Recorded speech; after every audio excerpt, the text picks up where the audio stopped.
क्यों हटाया गया ऑस्ट्रेलियन इमिग्रेशन मंत्री को और क्या होगा अब इमिग्रेशन का भविष्य? सवाल सबके मनों में है। आइए चर्चा करते हैं ऑस्ट्रेलियन इमिग्रेशन कहाँ पे खड़ा है, क्या होने जा रहा है फ्यूचर में, क्यों आज इमिग्रेशन मिनिस्टर बदला गया। कहीं ना कहीं ये सरकार एक नई सरकार है, इनके पास, इनके लीडर्स के पास कोई लंबा चौड़ा तजर्बा नहीं है। जो इमिग्रेशन मिनिस्टर है, जो और भी मिनिस्टर्स हैं, उनके पास इमिग्रेशन को हैंडल करने का तजर्बा नहीं है जो लिबरल्स के पास था। इमिग्रेशन मंत्री को हटाने का काम कहां से शुरू होता है? लिबरल के टाइम पे 150 के करीब क्रिमिनल्स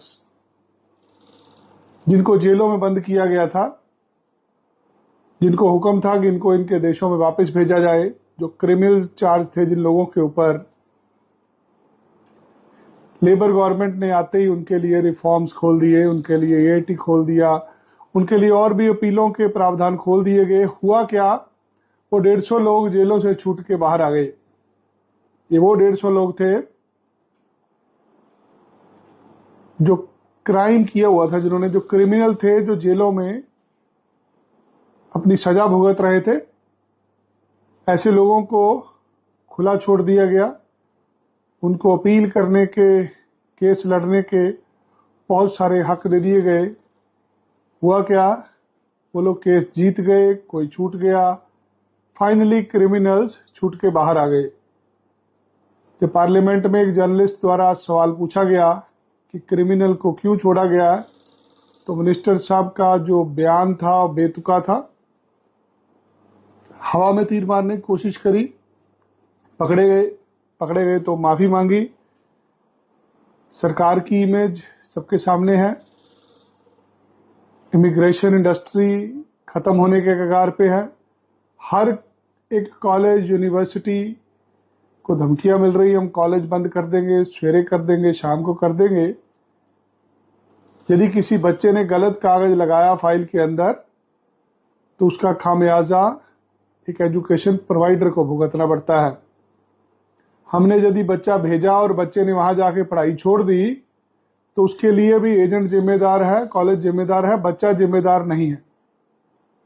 कहीं ना कहीं सरकार की पॉलिसियां ऐसी थी जिसमें जिम्मेदारी एजेंट की और कॉलेज की थी। उन सब चीजों को देखते हुए जो मिनिस्टर चेंज करने की कोशिश कर रहे थे, हर दिन माइग्रेशन को रोका जा रहा था। प्रवास दुनिया का एक बहुत बड़ा कारोबार है। यदि प्रवास नहीं होगा तो कल्चर एक्सचेंज नहीं होंगे, इंडस्ट्रियां नहीं चलेंगी, बिजनेस नहीं चलेंगे। आज काम करने वालों की कमी है, काम करने वाले मिल नहीं रहे, नए लोग आ नहीं रहे। जो कॉलेज यूनिवर्सिटी सर्वाइवल कर रहे थे लोकल बच्चे पे, वो भी चीज बंद कर दी। आपने रिसेंटली सुना कि 1 जुलाई के बाद विजिटर वीजा को स्टडी वीजा में कन्वर्ट करने की पावर भी छीन ली गई। अब जो 7 लाख लोग वहां बैठे हैं, उनको वापस भेजने की तैयारी में है ऑस्ट्रेलियन गवर्नमेंट। जब आप हर रोज किसी को तंग करोगे, तो फिर उनका गुस्सा भी आपको झेलना पड़ेगा। कहीं ना कहीं कॉलेज, यूनिवर्सिटी बिलियन डॉलर की इंडस्ट्री होती है।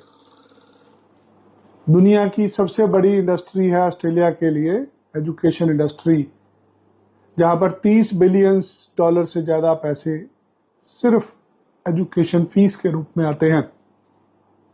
एक साधारण बच्चा पढ़ाई की $60,000 फीस देता है, जहां की लोकल बच्चा वहां का 12-15 हजार डॉलर देता है। 4 गुना फीस देते हैं हमारे इंटरनेशनल स्टूडेंट। जब आप उनको वीजा नहीं दोगे तो आपकी दुकान बंद हो जाएगी। आज बड़ी से बड़ी यूनिवर्सिटी खतरे में है, उनके पास रिसोर्सेज नहीं है और किसी दुनिया का बंदा आके पढ़ता नहीं है। अब इंग्लैंड वाले किसी या कैनेडियन सिटीजन को बोलोगे कि उसने ऑस्ट्रेलिया पढ़ने जाना है, वो कभी भी नहीं जाएगा।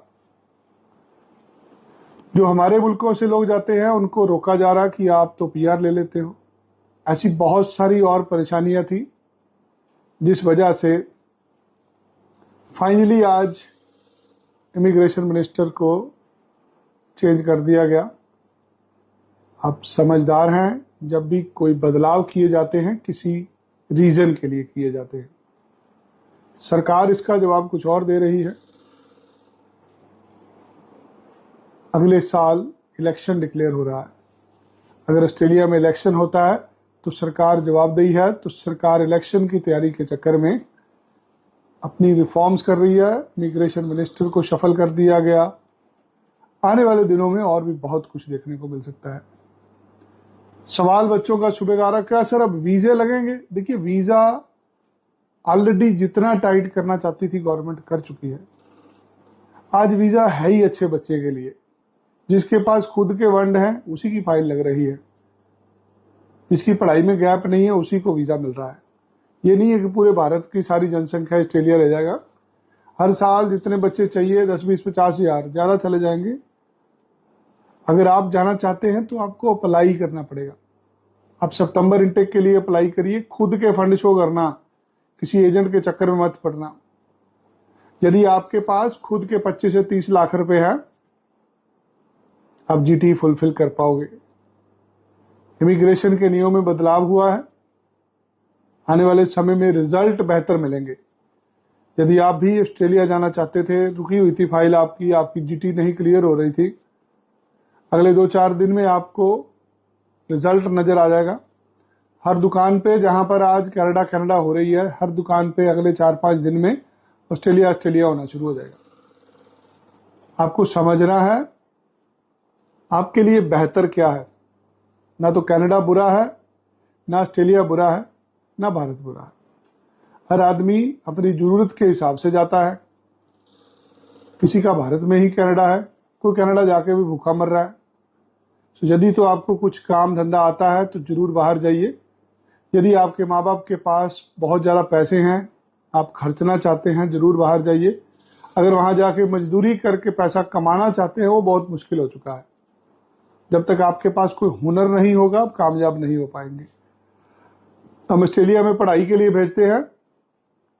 आज बात होती है इंग्लैंड जाने की, बात होती है कनाडा जाने की। ऑस्ट्रेलिया जाने की कहीं बात ही नहीं होती। ऑस्ट्रेलिया जाने वाले चाहवान ढूंढते हैं भी किसके पास जाएं। कोई जहां से आइल्स करी थी वो तो फाइल ही नहीं ले रहा, वो तो कह रहा वीजा आएगा ही नहीं। काफी हद तक चीजें खत्म होती नजर आ रही हैं। अगले 2-4 महीने बहुत बड़े होंगे ऑस्ट्रेलिया वीजा के लिए, तो मेरा तो खुद का तजर्बा है। बाकी देखते हैं क्या रिजल्ट आता है। आप भी अप्लाई करना चाहते हैं, आपको जलंधर, चंडीगढ़, मोहाली तीनों दफ्तरों में से किसी भी दफ्तर में आना है, मुझे मिलना है। यदि आपके पास खुद के फंड हैं तो ही ऑस्ट्रेलिया की फाइल लगाना। यदि उठा के लगा रहे हो, ब्याज पे ले रहे हो, किसी और एजेंट के फंड शो हो रहे, कुछ नहीं होने वाला, टाइम खराब होगा। वो समय निकल गया जब आप नकली फंड लगा के चले जाते थे। सिर्फ वो बच्चे जिन्होंने पढ़ाई 2024 में करी, अब 23 वाली भी फाइल नहीं लग रही, 23 की भी जीटी क्लियर नहीं हो रही। यदि आपने 12वीं 2024 में करी है, आपके 6.5-7 बैंड है, तो आपको कोई भी यूनिवर्सिटी दाखिला दे देगी। अप्लाई करने के लिए आइए, हमें मिलिए और अपना ऑस्ट्रेलिया जाने का सपना साकार कीजिए। मिलते हैं कल सुबह